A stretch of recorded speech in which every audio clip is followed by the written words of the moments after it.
ಒಂದು ಬೇರೆ ಹೇಳ್ತೀನಿ, ಮಾಜಿ ಪ್ರಧಾನಮಂತ್ರಿಗಳು ಈ ದೇಶದ ಅಪರೂಪದ ರಾಜಕಾರಣಿ, ದೂರದೃಷ್ಟಿ ಇರುವಂಥ ಪ್ರಧಾನಮಂತ್ರಿ, ದೇಶವನ್ನು ಆರ್ಥಿಕ ಸಂಕಷ್ಟದಿಂದ ದೂರ ಮಾಡಬೇಕು.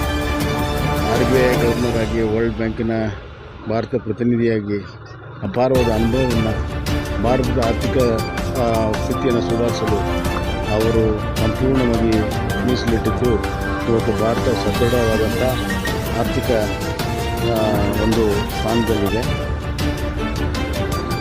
ಜಾಗತೀಕರಣ, ಉದಾರೀಕರಣ ಮಾಡಿದಂಥ ಫಲವಾಗಿ ಇವತ್ತು ಫಾರಿನ್ ಡೈರೆಕ್ಟ್ ಇನ್ವೆಸ್ಟ್ಮೆಂಟ್ ಅಂತ ನಾವೇನು ಕರಿತೀವಿ ಅದು ಅತಿ ಹೆಚ್ಚು ಬಂದಿರುವಂಥದ್ದು, ಆರ್ಥಿಕ ಶಿಸ್ತನ್ನು ಬಂದಿರುವಂಥದ್ದು.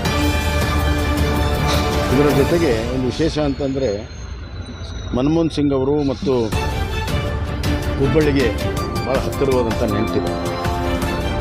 ಹುಬ್ಬಳ್ಳಿಯಲ್ಲಿ ಅವರ ಬ್ರದರ್, ಅವರ ಶ್ರೀಮತಿಯ ಸೋದರಿ ಹುಬ್ಬಳ್ಳಿಯಲ್ಲಿ ಇರುವಂಥದ್ದು ವಿಶೇಷ. ನಾವು ಯಾವಾಗಲೂ ಭೇಟಿಯಾದಾಗ, ಡೆಲಿಗೇಷನ್ದಲ್ಲಿ ಇನ್ನೊಂದು ಭೇಟಿಯಾದಾಗ ಹುಬ್ಬಳ್ಳಿ ಏನಂತದಪ್ಪ ಅನ್ನುವಂಥ ಮಾತನ್ನು ಹಗಲಲ್ಲೇ ಕೇಳ್ತಾರೆ. ಹುಬ್ಬಳ್ಳಿ ಬಗ್ಗೆ ಭಾಳ ಕಾಳಜಿ ವಹಿಸ್ತಿದೆ ಮತ್ತು ಬೆಂಗಳೂರು ಅಭಿವೃದ್ಧಿ ಬಗ್ಗೆ ವಿಶೇಷವಾಗಿರುವಂಥ ಒಂದು ಕಾಳಜಿ ಇತ್ತು.